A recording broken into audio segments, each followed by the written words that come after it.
How y'all doing? This is Rob Barnum, ATR Preacher Man R&B, and this is another episode of Richard TV 91. This time I'm reviewing Arrow Season 8, Episode 10, and this is the series finale, the last episode in the series.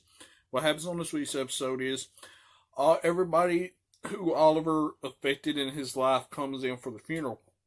But what happens is before the funeral, the present day version of William has been kidnapped, and he's been kidnapped by John Burns, one of the guys that Oliver went after in the first year of his mission in this new Earth Prime universe, because John Burns never showed up in the original Earth 1 universe. So we get some backstory on that, and this is John Burns is the first guy that Oliver spared and didn't kill on his mission or whatever. And he's been in jail for 8 years in prison, and he blames Oliver for ruining his life, so he kidnaps William. Well, Sarah goes to get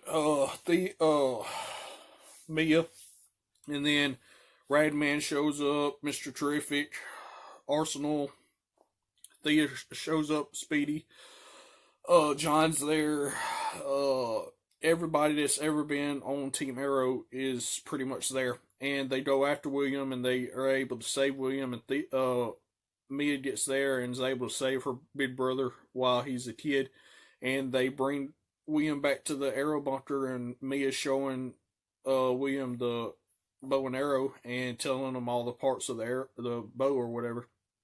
And Felicity realizes that this is her daughter, but the future version of her daughter, and she's scared to meet her because she has Mia back at the house and she's teething, and she doesn't want to rush her growing up. She wants to take time and let it happen like it's supposed to.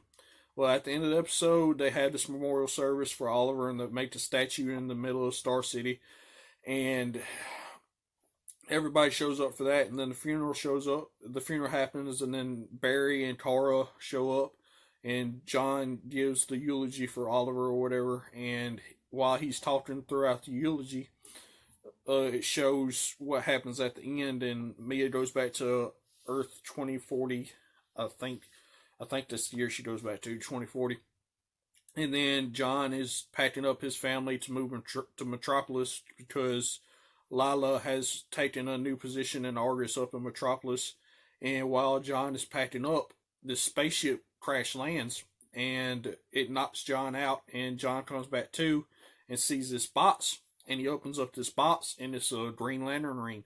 So John Stewart Diggle is the next Green Lantern, so we'll have to see what happens with that, and that's probably going to show what's happening in that in the Superman series, so we'll have to see what happens with that. But other than that, that's all that really happened, and if y'all watched the series finale, what did y'all like about it? And what did y'all like about the series in general? If it wasn't for this series, I would never have started my YouTube channel. It's one of the big reasons I started my YouTube channel, because I love this TV show, and I wanted to talk about it. And so my brother was going through some things, so I couldn't talk to him about these shows. So I made this YouTube channel, that way I can be able to talk about stuff I love to all of y'all. And that's all that really happened. As always, Preacher Man R&B signing out. Guys, GG is awesome. See you next time.